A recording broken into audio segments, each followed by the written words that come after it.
로마서 9장 30절부터 10장 4절까지를 제가 대신 봉독해 드리겠습니다. 하나님 말씀을 들으십시오. 그런즉 우리가 무슨 말을 하리요? 의를 따르지 아니한 이방인들이 의를 얻었으니 곧 믿음에서 난 의요. 의의 법을 따라간 이스라엘은 율법에 이르지 못하였으니 어찌 그러하냐? 이는 그들이 믿음을 의지하지 않고 행위를 의지함이라. 부딪힐 돌에 부딪혔느니라. 기록된 바 보라, 내가 걸림돌과 거치는 바위를 시온에 두노니 그를 믿는 자는 부끄러움을 당하지 아니하리람과 같으니라. 형제들아, 내 마음에 원하는 바와 하나님께 구하는 바는 이스라엘을 위함이니 곧 그들로 구원을 받게 함이라. 내가 증언하노니 그들이 하나님께 열심히 있으나 올바른 지식을 따른 것이 아니니라. 하나님의 의를 모르고 자기 의를 세우려고 힘써 하나님의 의에 복종하지 아니하였느니라. 그리스도는 모든 믿는 자에게 의를 이루기 위하여 율법의 마침이 되시니라. 아멘. 우리 지난주에는 귀한 목사님 양승일 목사님 모시고 하나님 말씀을 들었고요. 오늘 또 이어서 이 로마서 말씀 함께 살펴보겠습니다. 일단 여러분들이 오랫동안 이 로마서의 말씀을 들으시면서 여러분들의 마음에 한 가지 새겨진 단어가 아마도 복음일 것입니다. 거의 대다수의 역사적으로 많은 그 대다수의 성도들이 말하는 것처럼 이 로마서는 성경 전체에서 복음을 가장 깊고 선명하게 전하는 성경입니다. 그래서 우리가 계속 이 로마서를 통해서 복음을 살펴보고 있는데요. 우리가 지지난주에도 복음의 핵심을 살펴보았죠. 그 복음의 핵심이 무엇입니까? 그 복음의 핵심은 오늘 우리가 읽은 말씀처럼 우리는 원래 하나님의 백성도 아니고 또 하나님의 의를 따라 산 사람들도 아닌 불의한 자들인데 예수 그리스도를 믿음으로 하나님께 영원히 의롭다 선언받고 받아들여진 것이 바로 이 복음의 핵심입니다. 그렇다면 하나님 앞에서 불의한 우리가 어떻게 예수 그리스도를 믿는다는 그 이유 하나만으로 하나님께 의롭다 선언받을 수가 있는가? 그 이유가 무엇입니까? 그것은 그리스도께서 우리 대신 하나님의 모든 의의 요구를 이루시고 또 충족하셨기 때문에 그렇습니다. 그래서 그리스도께서 우리 대신 이 하나님의 모든 의의 요구를 이루시고 이제는 그분을 믿는 우리 모두에게 우리의 의로움이 아니라 그분의 의로움을 값없는 선물로 우리에게 주셨다는 것이 이 로마서가 전하는 복음의 핵심인 거죠. 그렇다면 그리스도께서 우리 대신 하나님의 의의 요구를 이루셨다고 할 때 그 의의 요구는 무엇인가? 그 두 가지입니다. 그 하나님의 이 세상 모든 사람들을 향해 요구하시는 그분의 의의 요구는 첫 번째로 그분의 거룩한 모든 뜻을 우리가 완전히 순종하고 행하는 것, 즉 순종의 요구가 첫 번째고요. 두 번째는 그 순종을 하지 않을 시, 하나님의 거룩한 뜻을 범할 시에 받아야 되는 그 형벌의 요구가 이와 같습니다. 이 세상의 법이 모든 사람에게 요구하는 것도 똑같지 않습니까? 법이 우리에게 요구하는 게 뭘까요? 그러니까 법 준수를 요구합니다. 그리고 우리가 그 법을 깨트릴 시 뭘 요구합니까? 형벌을 받을 것을 요구를 하는 거죠. 하나님의 의의 법도 이 두 가지를 우리에게 요구하는데, 그러나 우리는 우리의 힘으로 이 의의 요구들을 충족시킬 수가 없는 거죠. 왜냐하면 이미 여전히 우리는 하나님의 법을 무수히 범하는 자들이고, 그리고 이미 범한 죄로 인하여서 우리는 하나님의 영원한 심판을 받을 수밖에 없는 사람들이기 때문에 우리는 결코 이 의의 요구를 이룰 수가 없습니다. 그러나 그리스도께서 우리를 위해 행하신 일이 무엇일까요? 이러한 우리의 모든 죄와 연약함들을 마치 자신의 것인 양 자신에게로 가져가셨습니다. 그래서 우리가 받아야 될 형벌을 그분이 대신 받으시고 우리가 행해야 될 하나님의 모든 의의 뜻을 그분이 대신 이루신 것. 그래서 요약하자면 예수 그리스도는 이 땅에서 우리가 마땅히 죽어야 될 죽음을 대신 죽으셨고, 우리가 마땅히 살아야 될 삶을 대신 사심으로써 이 모든 의의 요구를 이루신 거죠. 그리고 말씀드린 것처럼 우리가 이제는 그분을 믿기만 하면, 그분을 신뢰하고 의지하기만 하면 그분이 우리 대신 이루신 그 의로움, 그분의 완전하고 영원한 의로움을 우리에게 선물로 주셔서 하나님은 우리를 보실 때 이제 우리의 의로움으로 보시지 아니하고, 사실 우리의 의로움이라는 건 없잖아요. 불의밖에 없지 않습니까? 근데 하나님께서 우리를 보실 때 우리의 불의로서 우리를 대하시는 게 아니라 우리에게 주어진 예수 그리스도의 의로움으로 너는 내 아들처럼 의롭다, 완전하다, 영광스럽다, 이렇게 우리를 영원토록 대해 주시는 것이 이 우리가 받은 복음, 그 구원의 본질과 핵심인 거죠. 그래서 우리가 지난주에 본 것처럼 우리가 예수 그리스도를 믿음으로 이미 소유하고 있는 이 의로움은 루터가 말한 것처럼 우리에게 낯선 의로움입니다.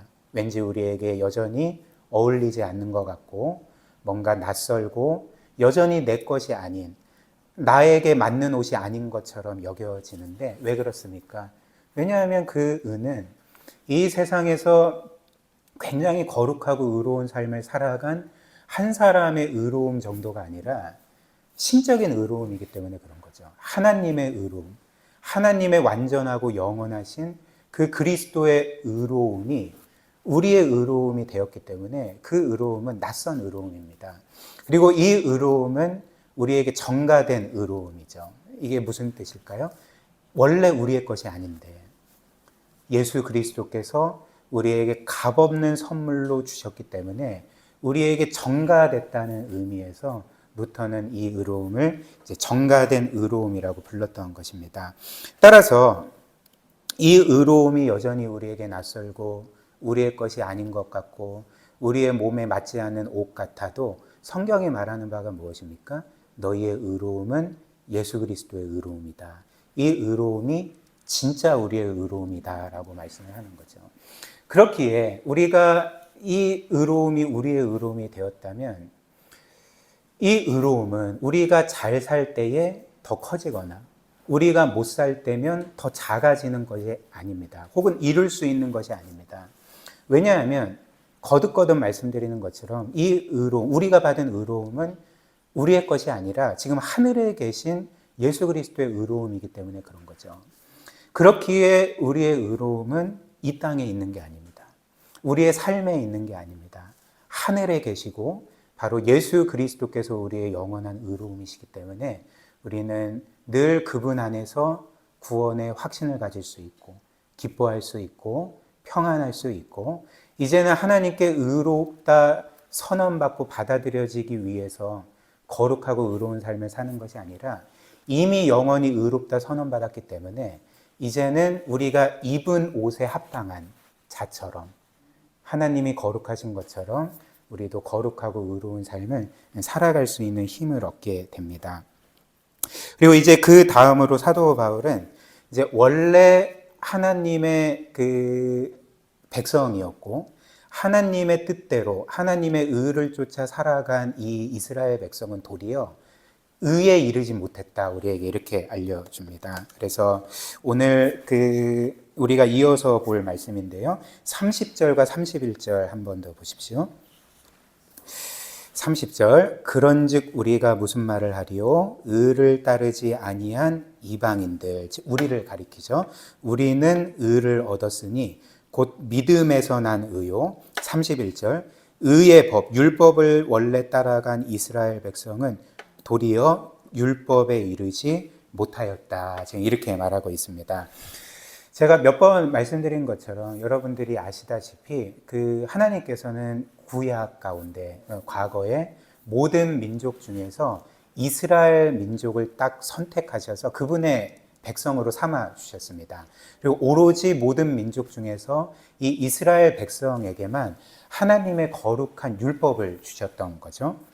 그렇다면 하나님께서는 모든 민족 중에 이스라엘 백성만 구원하시려고 했던 것인가? 이제 그런 게 아니라 하나님께서 처음에 모든 민족 중에 이스라엘 백성을 선택하신 것은 이스라엘 백성만 구원하시기 위함이 아니라 이제 그들을 통하여서 하나님이 얼마나 거룩하시고 사랑이 많으시고 은혜와 자비가 많으신 분이신지를 그 이스라엘 백성의 하나님의 뜻대로 살아가는 거룩한 삶을 통해 다른 민족들에게 전하기를 원하셨습니다.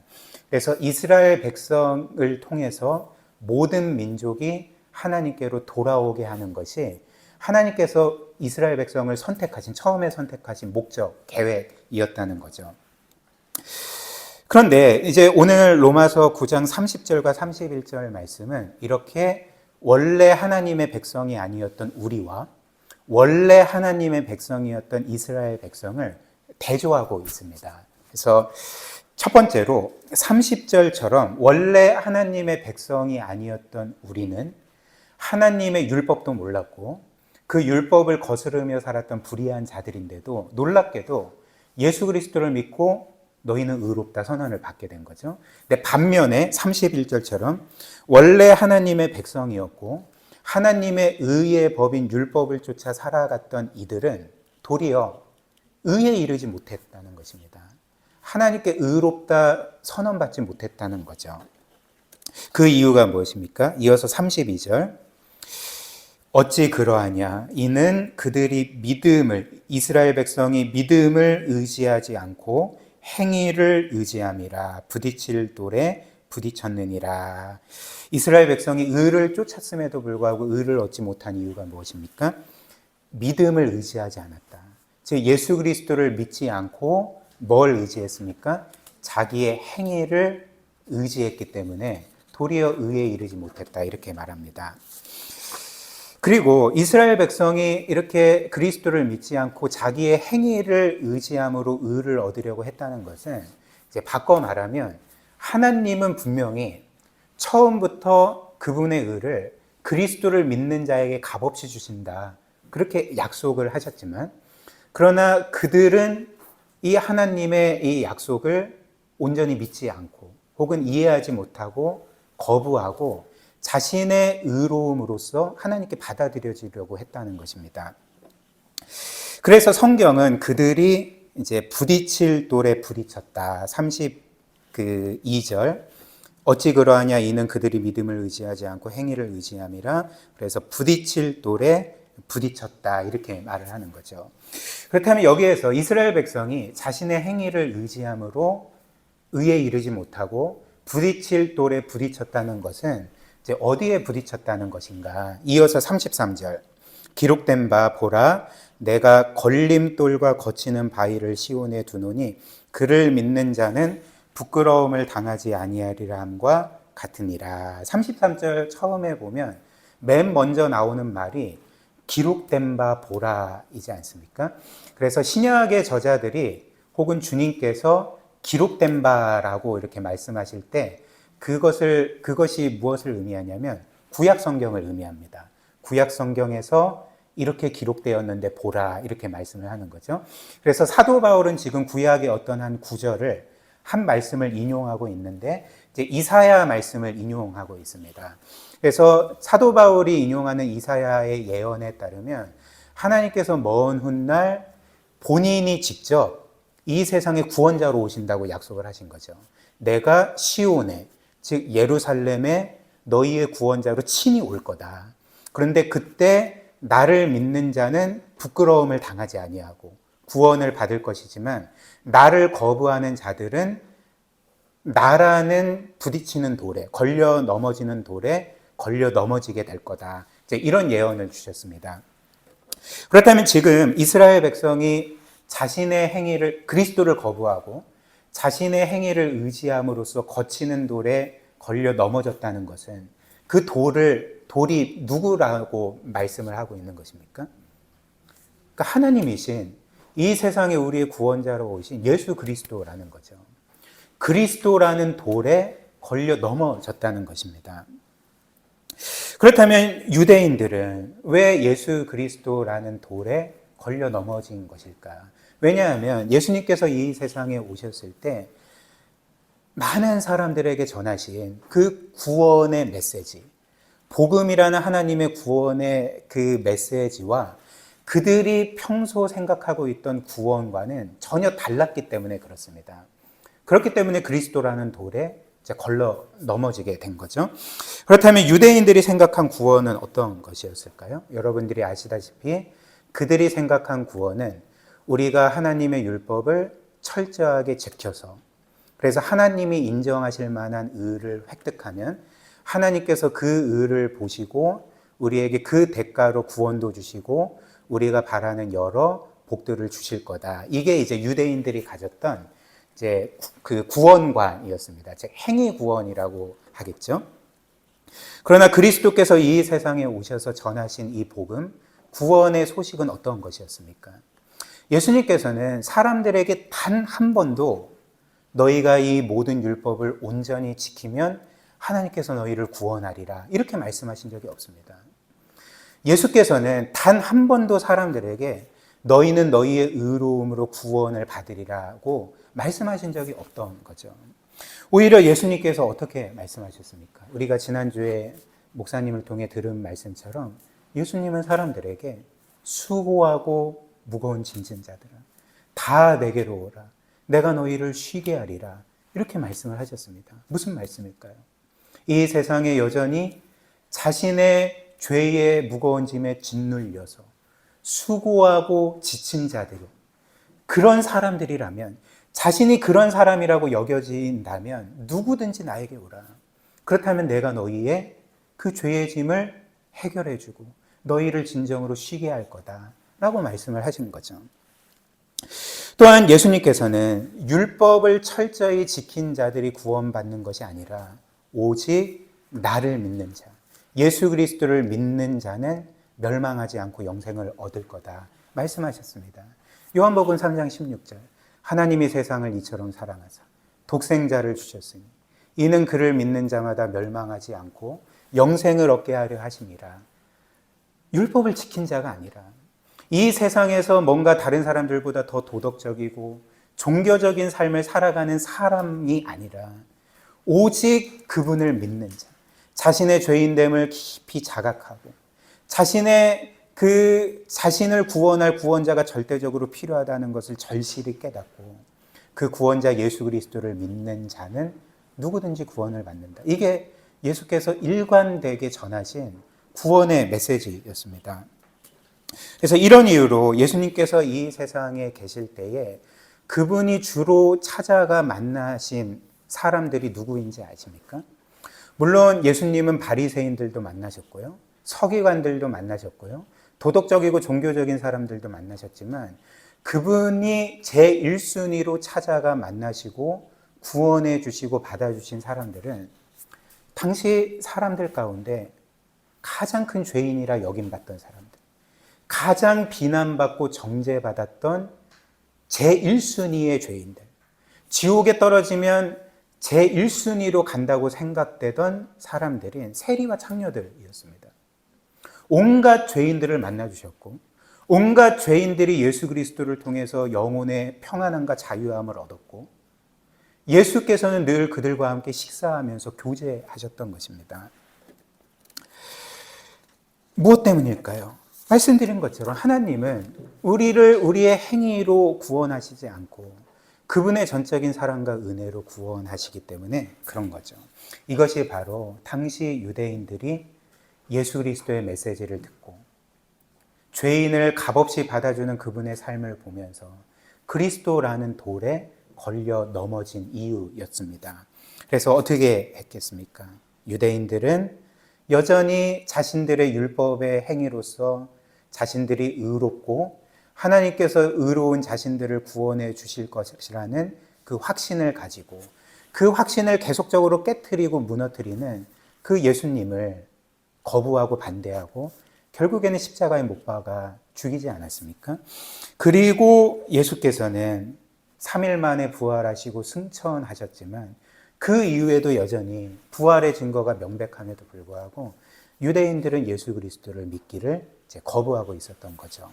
그래서 사도 바울은 우리가 전에도 본 것처럼 이렇게 여전히 그들의 유일한 구세주이신 예수 그리스도를 거부하고 있는 이 유대인들, 내 동족 이스라엘 백성이 구원받기를 원합니다. 라고 이제 탄식했던 것입니다. 로마서 10장 1절. 형제들아, 내 마음에 원하는 바와 하나님께 구하는 바는 이스라엘을 위함이니 곧 그들로 구원을 받게 함이라. 이렇게 간절하게 원했던 거죠. 그렇다면 이제 왜 이 처음 원래 하나님의 백성이었던 이스라엘 백성, 이 유대인들은 이렇게 하나님의 율법을 철저하게 지키려고 했음에도 불구하고 왜 의에 이르지 못하고 잘못된 길로 갔던 건가? 뭐 때문에 그랬던 걸까? 일단 오늘 말씀을 보면 이 이스라엘 백성이 하나님을 향해 가졌던 열심은 그 선하고 좋은 것이다 이렇게 말을 합니다. 사도 바울은 지금 이 이스라엘 백성에게는 하나님에 대한 열심이 있었다. 그리고 그 열심은 그 자체로 선하고 좋은 것이었다. 이렇게 말을 합니다. 2절 말씀, 로마서 10장 2절. 내가 증언하노니 그들이, 이스라엘 백성이 하나님께 열심이 있으나, 이렇게 말을 했던 거죠. 근데 문제는 무엇일까요? 이후에 하반절, 올바른 지식을 따른 것이 아니었다. 이렇게 말씀합니다. 열심은 있었으나 올바른 지식을 따른 것이 아니었다. 이렇게 말을 합니다. 그래서 여러분들이 아시다시피 어떤 한 사람이 어떤 것에 열심을 갖는다고 해도 잘못된 지식을 갖고 있으면 그것에 대해서 열심을 내면 낼수록 어떻게 됩니까?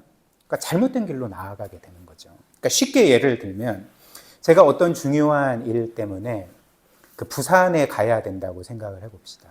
근데 제가 이제 부산을 너무나도 좋아하고 부산에 가고 싶은 열망으로 가득 차고 열심으로 불타오른다고 해봅시다.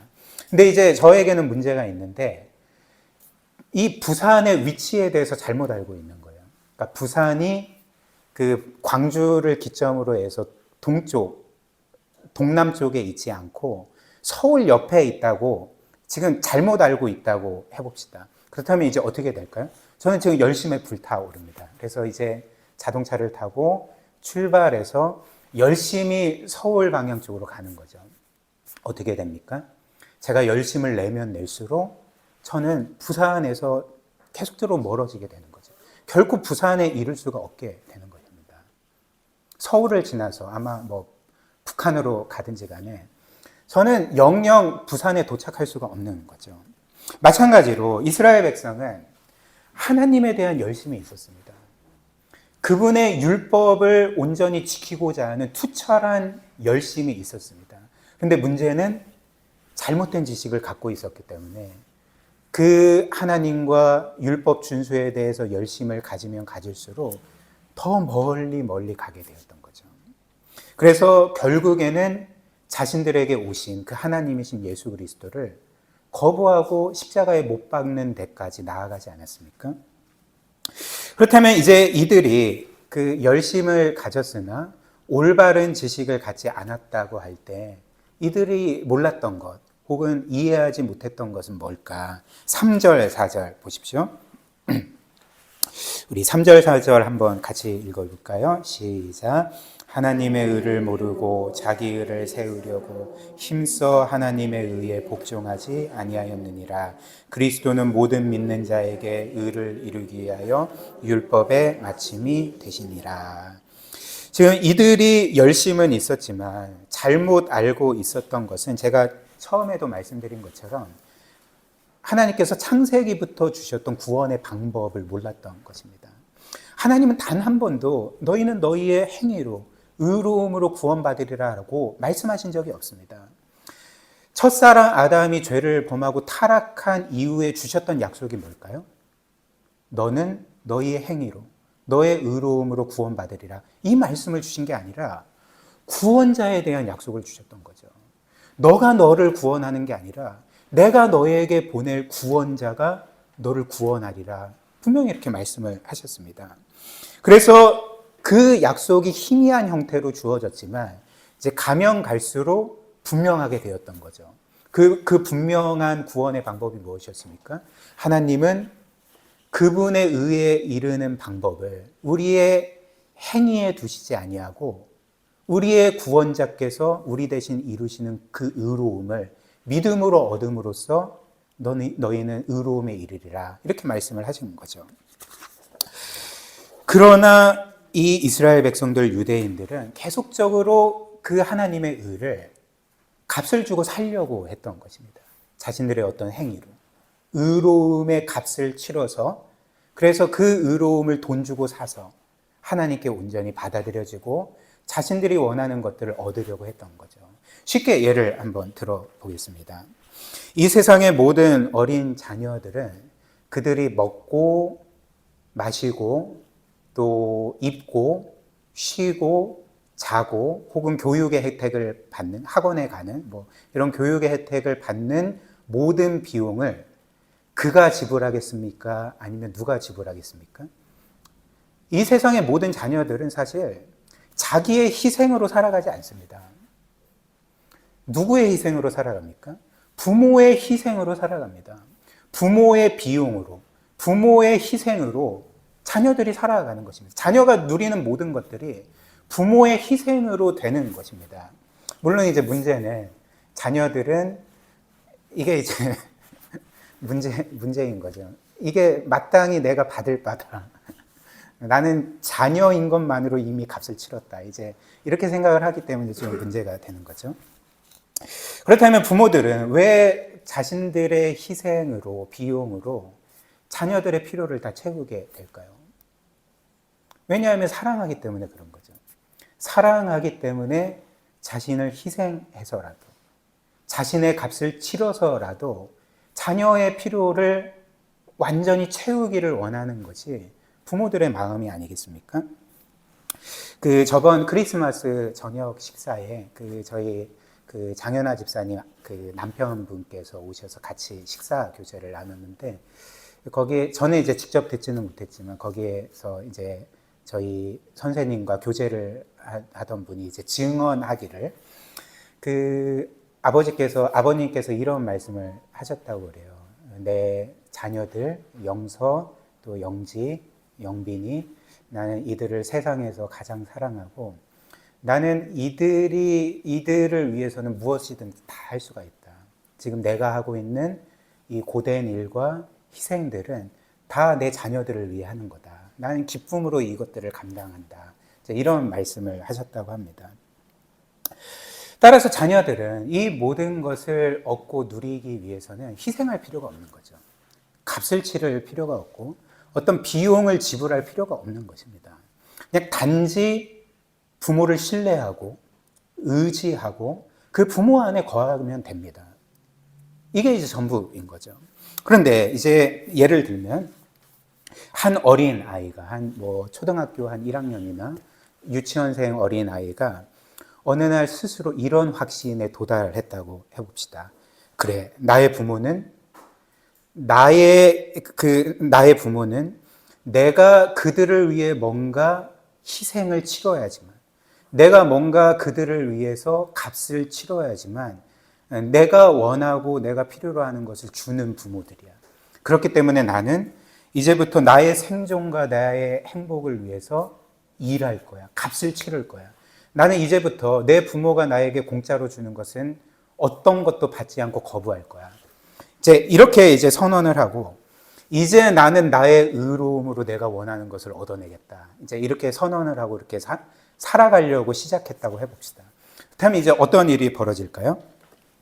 일단 그 아이는 그날부터 굶어야 됩니다.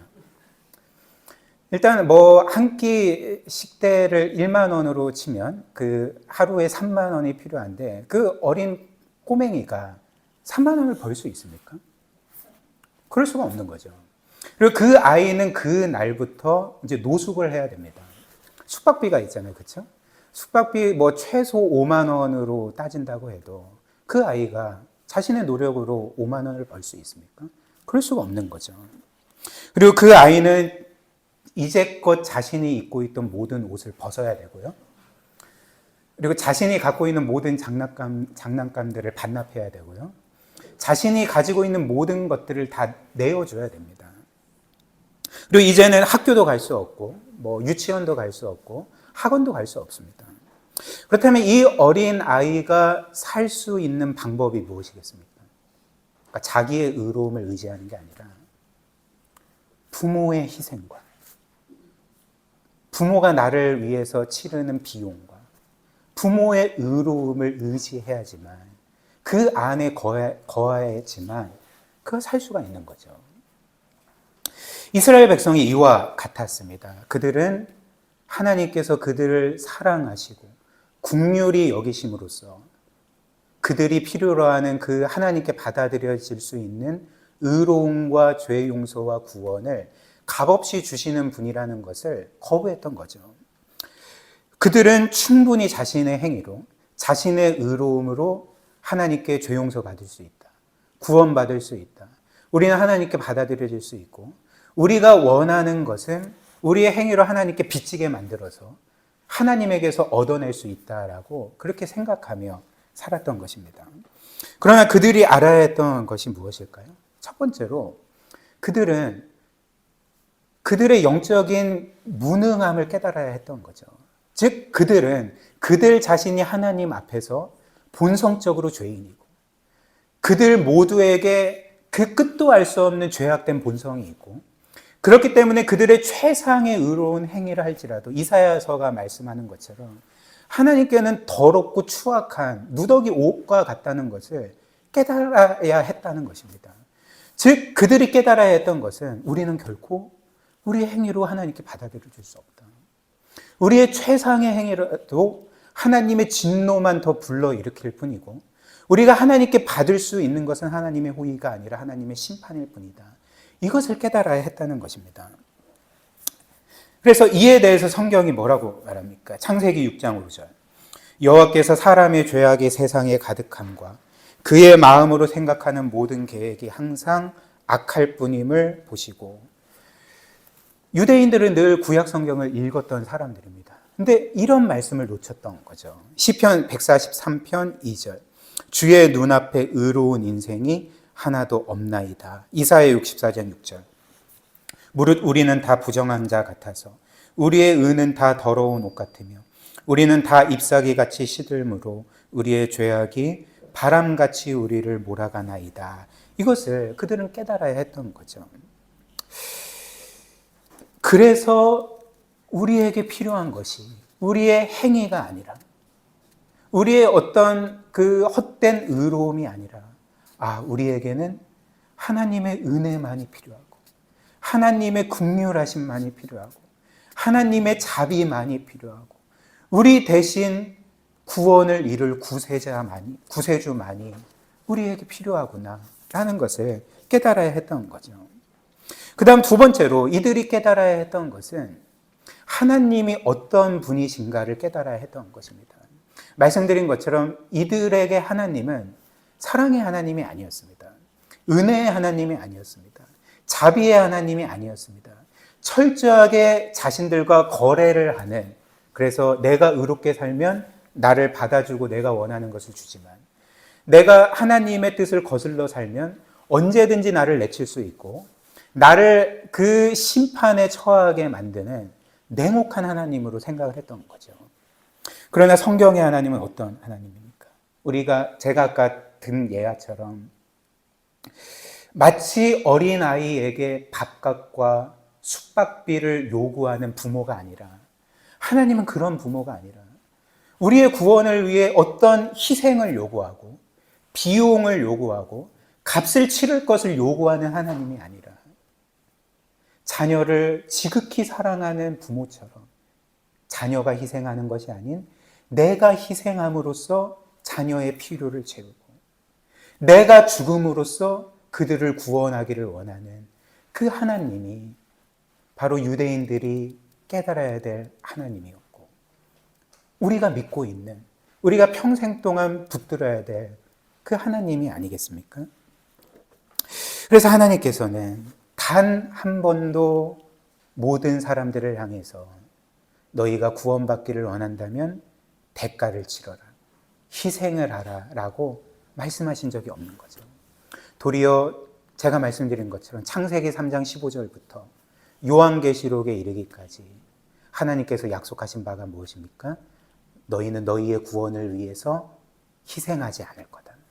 너희는 너희의 구원을 위해서 어떤 대가를 치르지 않을 거다. 그리고 대가를 치를 수도 없다. 내가 대신 희생하겠다. 내가 대신 대가를 치르겠다. 내가 대신 너희를 위해 죽겠다라고 약속을 하셨습니다. 이사야 53장 5절 6절.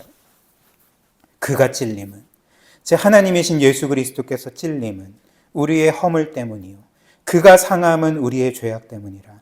그가 징계를 받음으로 우리는 평화를 누리고 그가 채찍에 맞음으로 우리는 나음을 받았도다. 우리는 다 양 같아서 그릇 행하여 각기 제 길로 갔거늘 여호와께서는 우리 모두의 죄악을 그에게 담당시키셨도다 말씀합니다. 그래서 이 이사야의 예언에 이어서 그 11절 말씀은 예수님께서 이렇게 우리를 위해서 우리의 죄짐 짊어지시고 우리를 위해 채찍질을 맞으시고 우리를 위해 십자가에 못 박히심으로써 죽으시지 않았습니까? 그리고 그 죽음의 결과로서 우리가 구원받게 될 것을 바라보시면서 기뻐하셨다 이렇게 말씀을 하는 거죠.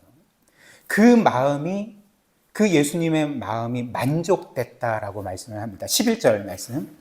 그가, 즉 예수 그리스도께서 자기 영혼에 수고한 것을 보고 만족하게 여길 것이라. 나의 의로운 종이 자기 지식으로 많은 사람을 의롭게 하며 또 그들의 죄악을 친히 담당하리로다. 이것이 바로 예수 그리스도를 거부했던 유대인들이 믿어야 될 복음이었고 우리가 평생토록 굳게 믿고 붙들고 그 안에서 평안을 누려야 될 이 복음이라는 것입니다. 마지막으로 적용 2가지만 하고 오늘 설교를 마무리하겠습니다. 첫 번째로 오늘 저와 여러분들이 듣고 있는 이 하나님의 말씀은 우리에게 뭘 촉구합니까? 지금 이 말씀은 여러분들에게 어떤 것을 촉구하고 있습니까?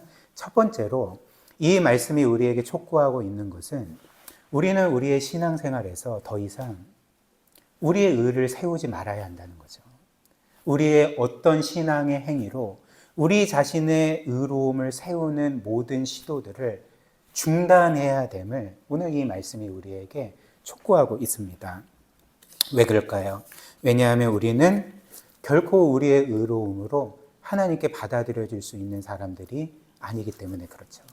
우리는 죄인이고 우리 안에는 죄악된 본성이 있고 그렇기 때문에 우리가 행하는 악한 행위는 물론이고 선한 행위라도 그 죄가 묻어 있어서 하나님께서 도저히 받으실 수 없는 것이기 때문에 우리는 우리의 의를 세우고 그 의를 입증하려고 하는 모든 행위, 그 의로 인해서 내가 뭔가 하나님께 인정받고 받아들여지고 내가 원하는 것을 하나님께로부터 얻어내려고 하는 모든 시도들을 이제 중단해야 한다는 것입니다.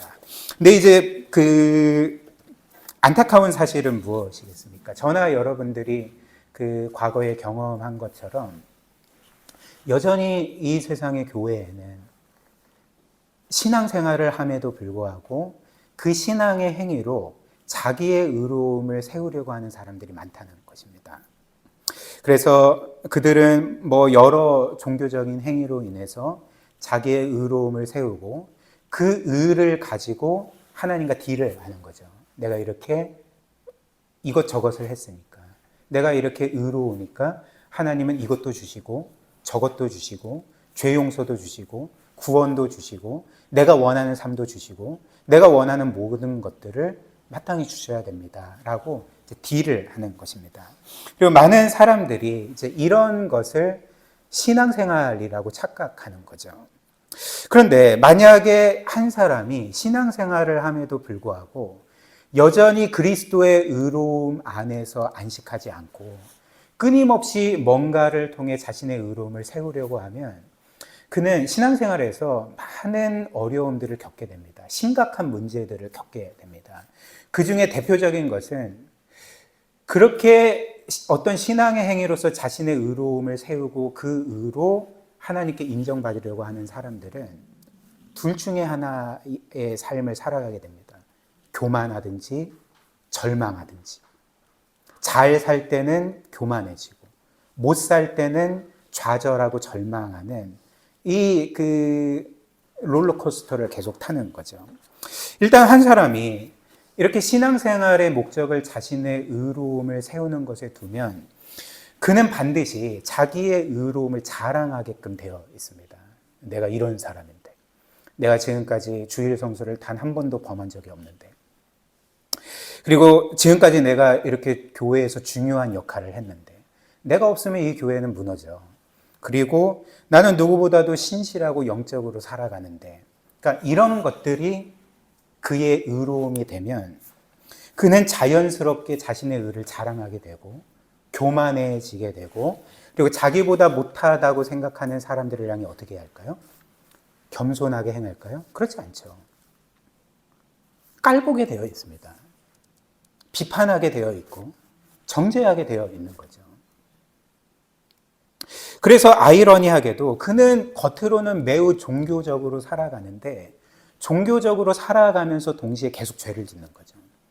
형제를 얕보는 죄, 비판하는 죄, 정죄하는 죄, 그리고 하나님을 도구로 여기는 죄, 하나님과 딜을 하려고 하는 죄, 이런 죄악들을 매우 종교적임에도 불구하고 계속 짓게 되는 것입니다.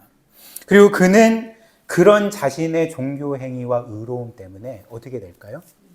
하나님의 그 종교적인 열심을 내면 낼수록 하나님으로부터 계속 멀어지게 되는 거죠. 하나님이 필요 없는 삶을 살아가게 되는 것입니다.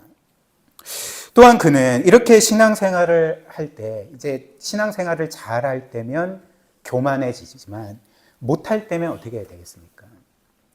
그러니까 자신이 의로움으로 생각했던 것들이 무너지게 될 때, 내가 이 의에 이르지 못하다는 것을 확인하게 될 때, 이게 내 전부인데 좌절하게 되는 거죠. 절망하게 되는 거죠. 자신을 비하하게 되는 거죠. 이거는 진정한 겸손이 아닙니다. 자기 비하는 진정한 겸손이 아닙니다.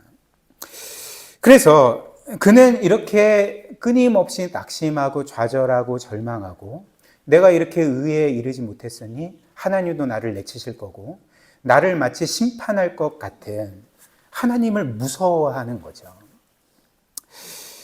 그렇다면 이제 반대로 우리가 이렇게 그 신앙생활의 목적, 그리고 내가 하나님께 받아들여지는 것을 나의 의로움을 세움으로써가 아니라 오직 하나님께서 그리스도를 통해 나에게 주신 의로움으로써 이루어지는 것이라면, 그것을 굳게 믿는다면 이제 어떻게 살아가게 됩니까?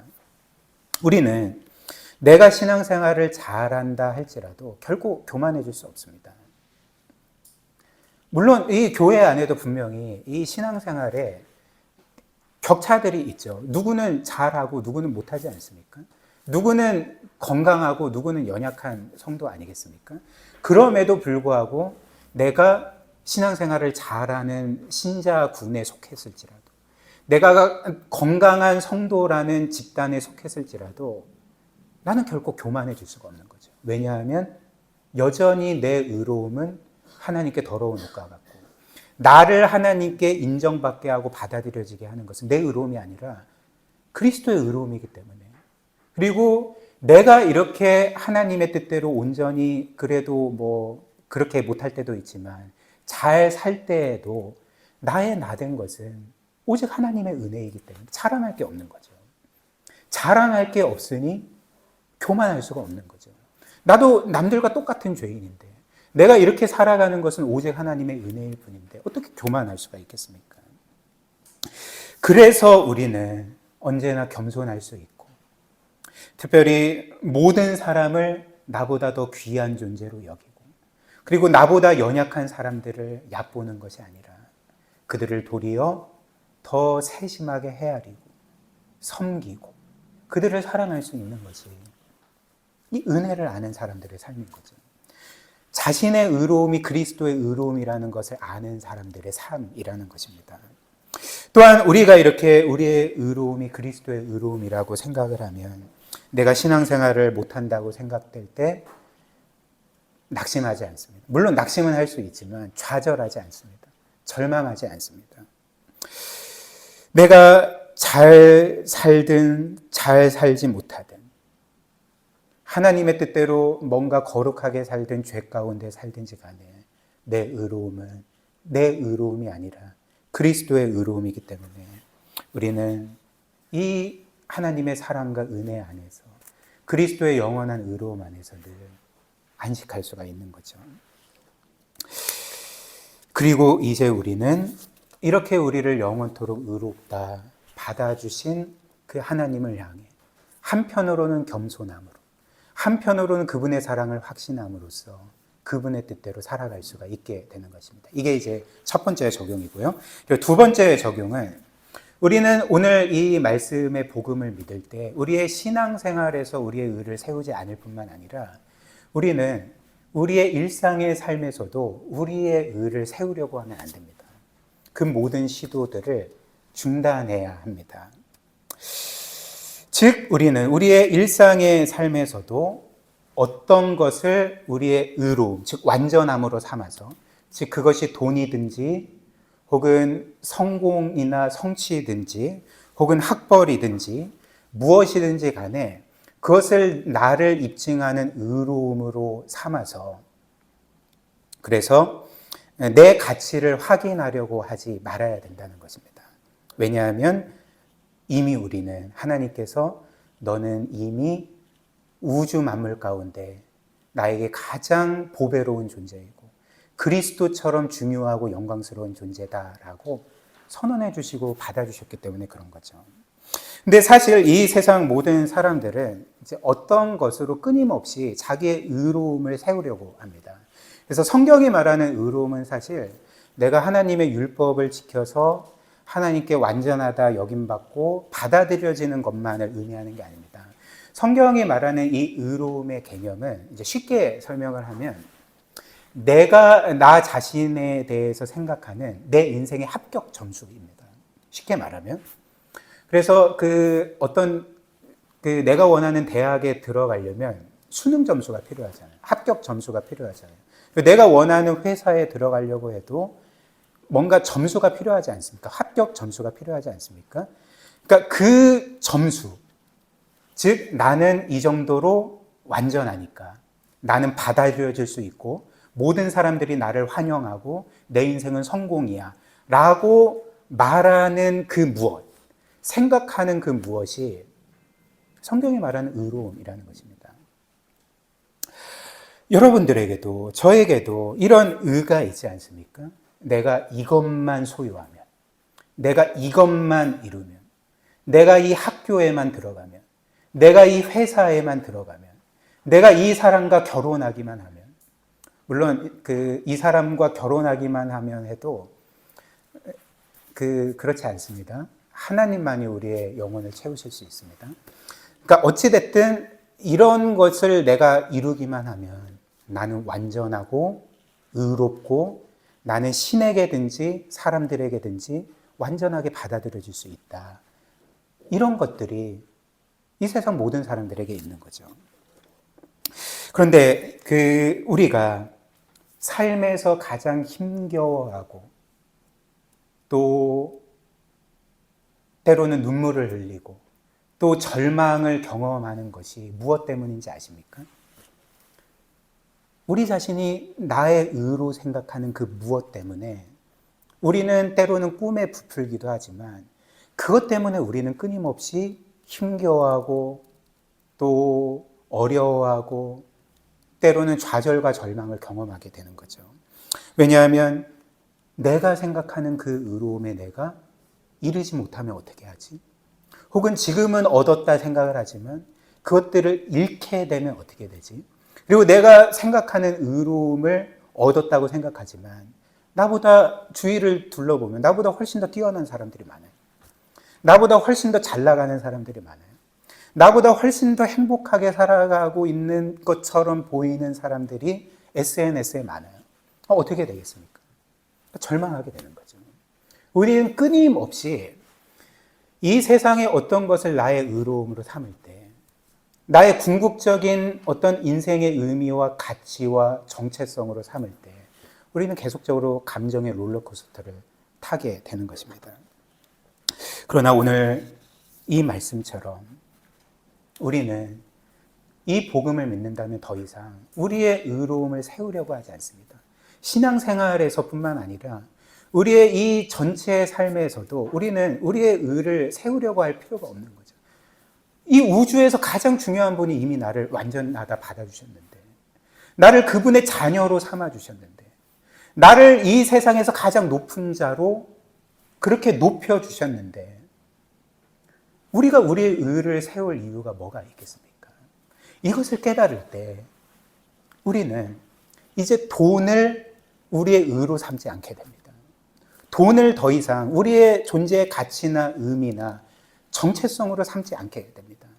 돈이 있다고 해서 우쭐대거나 돈이 없다고 해서 좌절하지 않습니다. 그냥 돈은 우리에게 돈일 뿐입니다. 돈은 하나님께서 나에게 선물로 주신 것이고, 그렇기 때문에 기쁨으로 받고 누리고 하나님의 뜻대로 잘 사용하면 되는 것입니다. 돈뿐만 아니라 이 세상의 모든 것이 그렇습니다. 그 어떤 것이라도 우리의 의로 삼으면 그것들은 반드시 우리를 절망하게 만들지만, 우리가 우리의 영원한 의가 그리스도임을 깨닫는다면 그 모든 것들은 더 이상 우리의 삶의 의미가 아닌 거죠. 가치가 아닌 거죠. 우리를 절망케 하는 것이 아니라 그것은 그냥 그것입니다. 돈은 그냥 돈이고, 학벌은 그냥 학벌이고, 내 어떤 스펙은 그냥 스펙이고, 내가 가진 모든 것들이 그냥 그것일 뿐입니다. 하나님이 주신 것에 자족하고 기뻐하며 하나님의 뜻대로 하나님과 이웃들을 위해, 교회를 위해 사용하면 되는 거죠. 저와 여러분들이 이런 복된 삶 살아가기를 원합니다. 그래서 단지 이 복음이 여러분들의 신앙의 영역에서만 복이 되는 것이 아니라 여러분들의 일생 가운데 가장 큰 복과 영광이 되기를 주님의 이름으로 축복합니다.